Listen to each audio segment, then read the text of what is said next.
નમસ્કાર મિત્રો, સ્વાગત છે તમારું ફરીથી એકવાર આપણા યુટ્યુબ ચેનલ ધી એસએ એજ્યુકેટરમાં. તમે બધાએ ટાટ એસ અને એચએસની પ્રિલિમ પરીક્ષા આપી દીધી છે અને હવે વારી છે ટાટ મેન્સની તૈયારી કરવામાં. સૌથી પહેલો પ્રશ્ન એ ઊભો થાય છે કે ટાટ મેન્સની આ પરીક્ષાઓ યોજાશે ક્યારે? તો લગભગ અમારા અંદાજ મુજબ જૂન મહિનાના એન્ડમાં કાં તો જુલાઈના સ્ટાર્ટિંગમાં આપણી મેન્સ પરીક્ષા યોજાવા જવાની છે. તો બધાને એવું હશે કે જ્યારે કટ ઓફ ડિક્લેર થાય એના પછી આપણે તૈયારી શરૂ કરશું, પરંતુ જેના પણ માર્ક્સ 65+ બને છે, તમારી પ્રિલિમ પરીક્ષામાં 65+ માર્ક્સ થતા હોય, તે બધા લોકોએ આજથી જ મેન્સની તૈયારી શરૂ કરી દેવી જોઈએ એવું અમારું માનવું છે. હવે ટાટની પરીક્ષા, જે મેન્સ પરીક્ષા હોય છે, આપણને બધાને ખ્યાલ હશે જ કે 200 ગુણની આ પરીક્ષા હોય છે. 100 ગુણનું શું હોય છે? પાર્ટ એ માં ગુજરાતી વર્ણનાત્મક અને પાર્ટ બી માં શું આવે છે? તમારું 100 માર્કનું કન્ટેન્ટ. હવે કન્ટેન્ટ મોટા ભાગના લોકોનું કન્ટેન્ટ પાવરફુલ હોય જ છે. તમે એ વિશે ભણાવતા હોય સ્કૂલમાં કે બીજી જગ્યાએ, તો કન્ટેન્ટ પાવરફુલ હોય જ છે. પરંતુ જે પ્રોબ્લેમ આવે છે એ પ્રોબ્લેમ આવે છે ગુજરાતી વર્ણનાત્મકમાં, અને આ જ પ્રોબ્લેમનું સોલ્યુશન લઈને અમે તમારી સમક્ષ આવી ગયા છીએ. સિલેબસનું ઓવરવ્યુ લઈ લઈએ તો જોઈએ, ગુજરાતી વર્ણનાત્મક 100 માર્કની આ પરીક્ષા હોય છે. ઓકે, 100 માર્કની.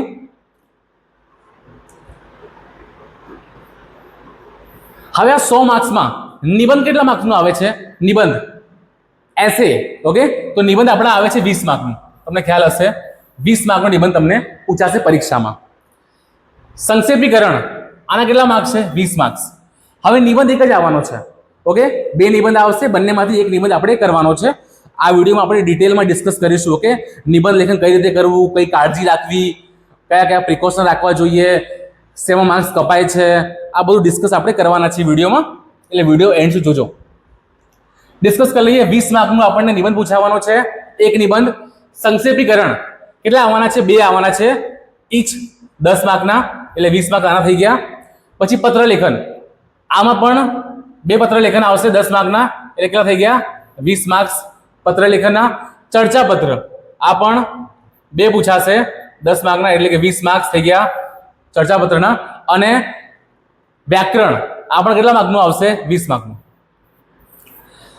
આ બધા ટોપિક ઉપર ઓકે એક વિડીયો, આ વિડીયોમાં આપણે નિબંધ લેખનની ડિસ્કસ કરીશું. આના પછીના વિડીયોમાં સંક્ષેપીકરણ, પત્ર લેખન, ચર્ચા પત્ર, અને એક વિડીયોમાં આપણે 9 થી 12ના તમામ આ ગ્રામેટિકલ ટોપિક જે જીસીઆરટીમાં આપેલા છે એનો પણ સેપરેટ વિડીયો લઈને આવશું. ઓકે, એટલે અમારા ચેનલને સબસ્ક્રાઇબ કરવાનું બાકી હોય સબસ્ક્રાઇબ કરી લેજો. આવનારા સમયમાં આ બધા વિડીયો તમને આ ચેનલમાં જોવા મળશે. ઓકે, પહેલા વાત કરીએ નિબંધ લેખનની. આ વિડીયોમાં આપણે ચર્ચા કરીએ નિબંધ લેખનની. ચલો જોઈ લઈએ નિબંધ લેખન. હવે આમ તો આપણે ઘણું બધું વાંચી લેતા હોઈએ છીએ, પણ જ્યારે લખવાની વારી આવે ને ત્યારે શબ્દો ખૂટી પડતા હોય, ખાસ કરીને નિબંધ લેખનમાં. નિબંધ લેખન લખતી વખતે આપણે ઘણી બધી વસ્તુ ધ્યાનમાં રાખવાની હોય છે. સૌપ્રથમ તો શરૂઆત. કોઈ પણ પેપર ચેકર હોય એ શરૂઆતના તમારા નિબંધના 3-4 લાઈન વાંચશે અને વાંચ્યા પછી નક્કી કરશે કે મારે આખું નિબંધ વાંચવાનો છે કે નહીં. એટલે સૌથી ઇમ્પોર્ટન્ટ છે નિબંધની શરૂઆત કેવી રીતે કરવી, એને ડિસ્કસ આપણે કરીશું. ઓકે, કોઈ કોટ દ્વારા કરવી, કોઈ પ્રશ્નોત્તરી દ્વારા કરવી, કોઈ આકર્ષક સ્ટોરી દ્વારા કરવી, એના ઉપર ચર્ચા કરીશું આપણે. ત્યારબાદ આવે છે કે સેકન્ડ કે કોન્ટેક્સ. તમારો જે નિબંધ છે એનું કોન્ટેક્સ શું છે એ આપણે ડિસ્ક્રાઇબ કરવાનો, કે ભાઈ આની ઇમ્પોર્ટન્સ શું છે, આનું કોન્ટ્રીબ્યુશન શું હશે, એ બધું આપણે ડિસ્કસ કરીશું. અને પછી આવે છે નિબંધમાં કે મેઇન આઈડિયા, કે શું મેઇન આઈડિયા છે આખા નિબંધનો, એના પર રજૂ કરીશું આપણે. અને પછી આવે છે કન્ક્લુઝન. આ આખું સ્ટ્રક્ચર રહેતું હોય છે, ડિટેલમાં હમણાં જોશું. જે એક્ઝામિનર હોય છે શું કામ પરીક્ષામાં નિબંધ પૂછે છે, તો 2-3 વસ્તુ ચેક કરવાની હોય તમારામાં. એને પહેલી વસ્તુ કે તમારી આઈડિયોલોજી કેવી છે, તમારી થોટ પ્રોસેસ કેવી છે, એ જાણવા માટે નિબંધ પૂછાતા હોય છે પરીક્ષામાં. સેકન્ડ વસ્તુ કે તમે ગ્રામેટિકલી કેટલા કરેક્ટ છો. નિબંધ લખતી વખતે એમાં કેટલી કોઈ ભાષાની ભૂલ તો નથી, વ્યાકરણની ભૂલ તો નથી. આ વસ્તુની ખાસ કાળજી રાખવાની હોય છે. ઓકે, તો ગ્રામેટિકલી કરેક્ટ હોવું જરૂરી છે. અને ત્રીજું હોય છે કે તમારી રાઇટિંગ સ્કિલ કેવી છે, રાઇટિંગ સ્ટાઇલ કેવી છે, એના ઉપર ખાસ ધ્યાન હોય છે પેપર ચેકરનું, એટલે એ બધી વસ્તુનું ડિસ્કસ આપણે કરશું. 20 માર્કનું નિબંધ તમારી પરીક્ષામાં પૂછાય છે, 20 માર્કનો. ઓકે, જોઈ લઈએ આપણે સૌપ્રથમ કે નિબંધ છે શું. નિબંધ એ કોઈ લખાણ નથી, નિબંધ તમારી વિચારોની રજૂઆત છે. તમારા જે વિચારો છે એની રજૂઆત તમે કઈ રીતે કરો છો, પ્રેઝન્ટ કઈ રીતે કરો છો, એને નિબંધ કહેવાય છે. આપણે 5 વસ્તુઓ ધ્યાનમાં રાખવી જોઈએ. કોઈ પણ નિબંધ લખતી વખતે 5 વસ્તુ ધ્યાનમાં રાખવાની છે. પહેલી બાબત કઈ છે? વિષયની સચોટ પસંદગી. કે તમારા પાસે 2 ઓપ્શન હશે કે આ નિબંધ લખવું કે આયરો લખવું, તો કયો નિબંધ પસંદ કરવો એ સૌથી ઇમ્પોર્ટન્ટ છે. ઓકે, એક રફ આઈડિયા તમારા મનમાં હોવો જોઈએ કે આ નિબંધમાં રફ આઈડિયા શું છે, એના મેઇન આઈડિયા શું છે, આ બધી વસ્તુ ક્લિયર હશે. ઓકે, એની પ્રસ્તાવના શું છે, એનું કન્ક્લુઝન, અને એ રીતે તમારે નિબંધ પસંદ કરવાનો છે. ઓકે, તમારી પાસે જે વિષયની માહિતી વધારે હોય, સ્પષ્ટ વિચારો હોય, એ નિબંધ લેવાનો. ઉતાવળમાં વિષય પસંદ કરતા પહેલા 2 મિનિટ વિચારી લો, 2 મિનિટ ટાઈમ લઈને વિચારી લો કયો નિબંધ લખવો છે. એ ઇમ્પોર્ટન્ટ છે, કારણ કે એક નિબંધ 20 માર્કનો છે, એ ખાસ જરૂરી છે. ઓકે, હવે એ નિબંધનું માળખું સૌથી ઇમ્પોર્ટન્ટ છે. સ્ટ્રક્ચર શું હોય નિબંધનું? સૌથી પહેલા આવે છે હુક. કે નિબંધ આપણે જ્યારે શરૂ કરતા હોઈએ એની શરૂઆત બહુ ઇમ્પોર્ટન્ટ હોય છે. પહેલાં પણ આપણે વાત કરી કે શરૂઆતની 2-4 લાઈનો હોય છે પ્રસ્તાવના. કોઈ પણ પેપર ચેકરે શરૂઆતનું તમારું નિબંધ વાંચશે અને નક્કી કરશે કે આખો નિબંધ વાંચવાનો છે કે નથી વાંચવો, કે આને આમ એવરેજ માર્ક્સ મૂકી દેવા છે. તો એ પ્રસ્તાવનામાં તમારે કોઈ મહાન વ્યક્તિત્વના કોઈ આપણે કોટ લઈ લીધા હોય, કે આ ઉપરાંત કોઈ જિજ્ઞાસુ પ્રશ્નો પૂછીને આપણે શરૂ કરી શકીએ, કોઈ સ્ટોરી, ઇન્ટરેસ્ટિંગ સ્ટોરી કહીને શરૂ કરીએ. આવું જો કરશું તો એ આપણને આકર્ષક કરશે, એક્ઝામિનરને આપણને માર્ક્સ વધારે મળશે. આ આપણે ખાસ ધ્યાન રાખવું છે. પ્રસ્તાવની વાત કરીએ, કોઈ પણ પ્રખ્યાત પંક્તિ, સુવિચાર કે લઈને આપણે પ્રસ્તાવનાની શરૂઆત કરવાની છે. જોઈ ગયા આપણે. હવે મધ્ય ભાગ. સેકન્ડ શું હોય છે કે નિબંધ શરૂ કરી દીધો આપણે. નિબંધ શરૂ કર્યા પછી એ નિબંધનો કોન્ટેક્સ, કે ભાઈ આ નિબંધ ઇમ્પોર્ટન્ટ કેમ છે, આનું શું કોન્ટ્રીબ્યુશન છે, આની ઇમ્પોર્ટન્સ, આ બધી વસ્તુ આપણે મેન્શન કરવાની છે નિબંધમાં પહેલા પેરેગ્રાફમાં. અને પછી શરૂ થાય છે એનો મેઇન ભાગ, કે મેઇન આઈડિયા. ઓકે, અને નિબંધમાં ખાસ ધ્યાન એ રાખવાનું છે કે આપણે વિષયાંતર થવાનું નથી. જે ટોપિક ઉપર નિબંધ પૂછાયો છે એ ટોપિક ઉપર અડ્યું રહેવાનું છે. આપણે થોડું પણ વિષયાંતર થયા, અલગ ગયા તો એ નેગેટિવ ઇમ્પેક્ટ નાખશે. એ તમે ખાસ ધ્યાન રાખજો. ઓકે, હવે મધ્ય ભાગમાં તમારે શું કરવાનું છે કે જે નવા વિચારો તમારે આવે, દરેક નવા વિચારોને તમારે અલગ અલગ પેરેગ્રાફ પાડીને, અમુક લોકો સીધું લખતા હોય છે, સીધું લખ્યા કરતાં તમે જો પેરેગ્રાફ પાડીને 3-4 પેરેગ્રાફમાં લખશો તો એ વધુ આકર્ષક રહેશે. આ ધ્યાન રાખવાનું છે. ઓકે, મધ્ય ભાગમાં આપણે ઊંડાણપૂર્વક એના ફાયદા, ગેરફાયદા, વર્તમાન પરિસ્થિતિઓ અને મુખ્ય મુદ્દાઓ આ બધું આપણે મેન્શન કરશું મિડલમાં. અને છેલ્લે આ પણ બહુ જ ઇમ્પોર્ટન્ટ છે. ઓકે, શરૂઆત અને એન્ડિંગ, કે એન્ડમાં તમે કન્ક્લુડ કઈ રીતે કરો છો કોઈ પણ નિબંધને, આ અતિ મહત્વપૂર્ણ છે. કે અને જે પણ તમે ઉપસંહાર લાવો, જે પણ નિષ્કર્ષ લાવો, એ હકારાત્મક હોવો જોઈએ, પોઝિટિવ હોવો જોઈએ. એ તમારી વિચારધારાને બતાવે છે, તમારી થોટ પ્રોસેસ બતાવે છે. આખા નિબંધનો અર્થ શું છે, તમારા હકારાત્મક અભિગમ જણાવીને જ આપણે નિબંધ પૂર્ણ કરવાનો છે. આપણે ખાસ ધ્યાન રાખશું. આગળ જોઈએ આપણે ભાષા શુદ્ધિ. પહેલા આપણે વાત કરી હતી 3 વસ્તુ ચેક કરે છે. પહેલી વસ્તુ કઈ છે કે તમારી થોટ પ્રોસેસ કઈ છે, તમારા વિચારોમાં ક્રમબદ્ધતા છે કે નહીં, કન્ટિન્યુટી છે કે નહીં. સેકન્ડ વસ્તુ, તમે ગ્રામેટિકલી કેટલા કરેક્ટ છો, ગ્રામેટિકલી ભૂલો ન થવી જોઈએ નિબંધમાં. અને ત્રીજી વસ્તુ કે તમારી રાઇટિંગ સ્ટાઇલ કેવી છે. આ 3 વસ્તુ ખાસ ઇમ્પોર્ટન્ટ છે, એ ધ્યાન રાખજો. ભાષાની શુદ્ધિ, જોડણી, વિરામચિહ્નો પર ખાસ ધ્યાન રાખશું આપણે. વાક્યો ટૂંકા હોવા જોઈએ અને અર્થસભર હોવા જોઈએ. લાંબુ નહીં, એક જ વાક્યને વારંવાર લખીએ એ વસ્તુ ખોટી પડે. પણ ટૂંકા વાક્યો હોવા જોઈએ અને અર્થસભર હોવા જોઈએ. ચોથો પોઈન્ટ છે આપણો મૌલિકતા અને રજૂઆત. ગોખેલું જ્ઞાન નહીં. ઓકે, તમે નિબંધ મોઢે કરીને ગયા અને ડીટો નિબંધ પૂછાઈ ગયો, આની શક્યતા નહીવત રહેલી છે. ત્યાં તમારે કંઈક નવો જ નિબંધ આવશે, અનપ્રિડિક્ટેબલ આવશે, અને એના વિશે તમારે લખવાનું હશે.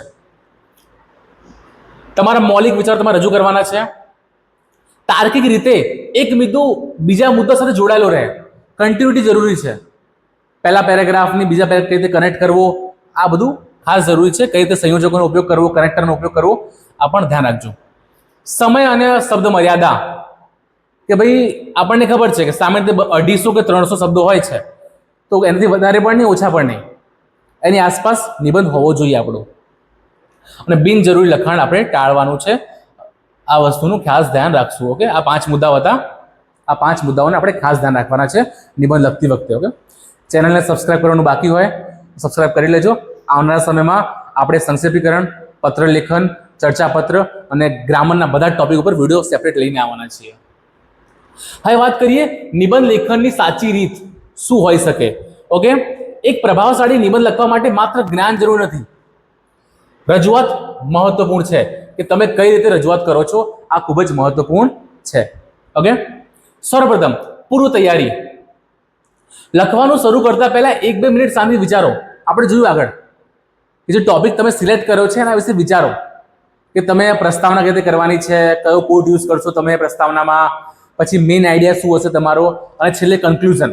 આ એક રફ આઈડિયા તમારા મનમાં લખવું ના હોય તો મનમાં ક્લિયર કરી લો નિબંધ સ્ટાર્ટ કરતા પહેલા. ઓકે, રફ પેજમાં આ ક્લિયર છે. સેકન્ડ વસ્તુ, લખાણની સુંદરતા, અક્ષરો. આ પણ મેટર કરતું હોય છે. ઓકે, તમારી રાઇટિંગ ખૂબ જ મેટર કરે છે નિબંધમાં ખાસ કરીને. ઓકે, એના પણ 2-4 માર્ક્સ તો ફરક પડી જ જાય, એટલે આ ધ્યાન રાખજો તમે. તમારું લખાણ સુવાચ્ય હોવું જોઈએ, સરળતાથી વંચાય એવું હોવું જોઈએ. એવું હશે તો જ વાંચશે.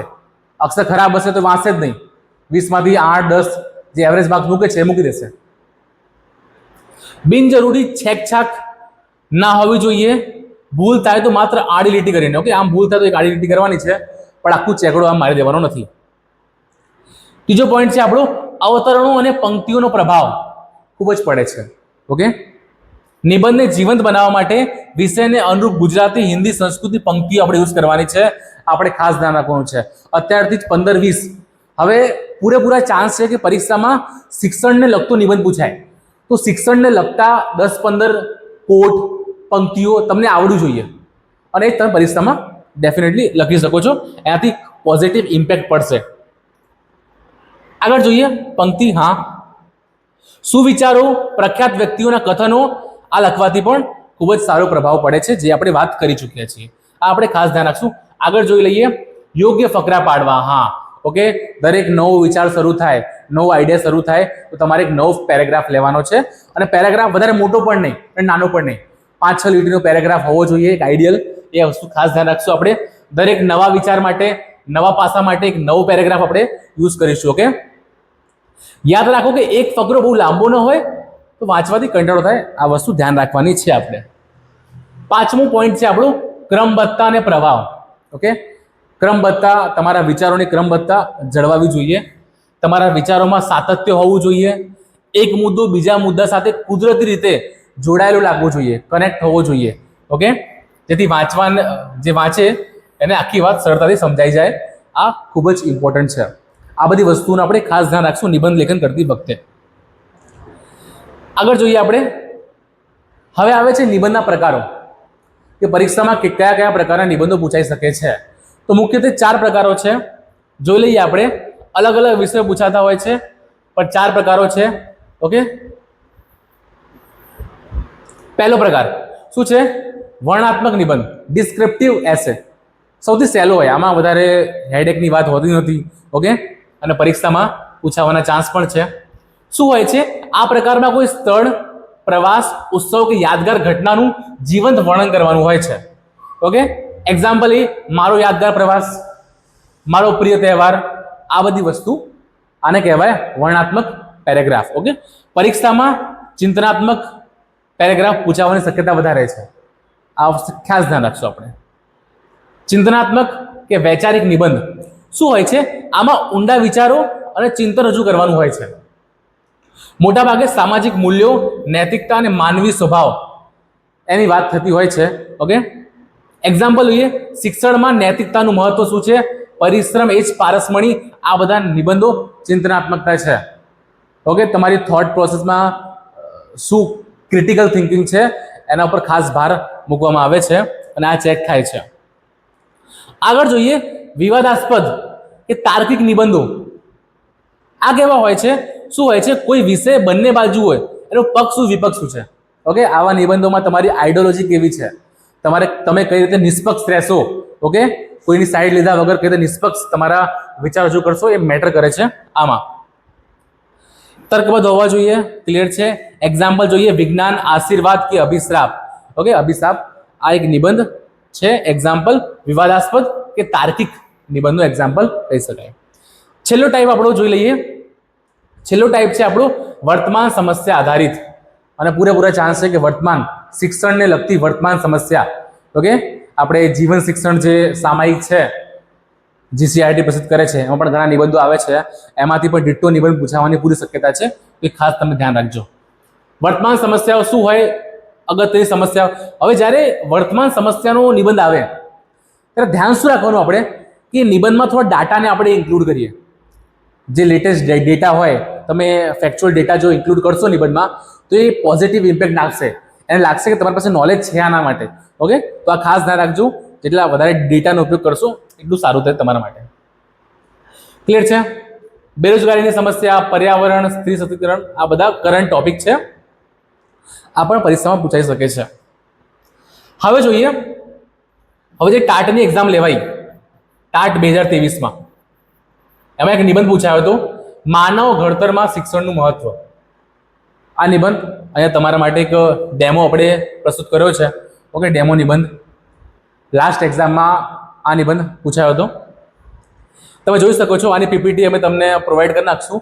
અમારા ડિસ્ક્રિપ્શનમાં એક લિંક આપેલી હશે અમારા વોટ્સઅપ ચેનલની, એમાં અમે તમને આની પીપીટી ઓકે જોઈ શકો છો કઈ રીતે નિબંધ લખવો. ઓકે, શરૂઆત કઈ રીતે કરવી, અલગ અલગ મુદ્દાઓ, અને પછી કઈ રીતે નિષ્કર્ષ ઉપર પહોંચવું, અને કઈ રીતે જો આમાં આપણે ઉપયોગ પણ કરેલો છે, અલગ અલગ પંક્તિઓનો પણ ઉપયોગ કરેલો છે. ઓકે, આની પીપીટી તમને મળી હશે. અને આવનારા સમયમાં આપણે સંક્ષેપીકરણ, પત્રલેખન, ચર્ચાપત્ર આ બધા ઉપર વિડીયો લઈને આવવાના છીએ. અને ગ્રામર ધોરણ 9 થી લઈને 12 સુધીનું જે જીસીઆરટીનું બિગ ગ્રામર છે એના માટે એક સેપરેટ વિડીયો તમારા માટે લઈને આવશું. ચેનલને સબસ્ક્રાઇબ કરવાનું બાકી હોય સબસ્ક્રાઇબ કરી લેજો. મળતા રહીશું. Take care.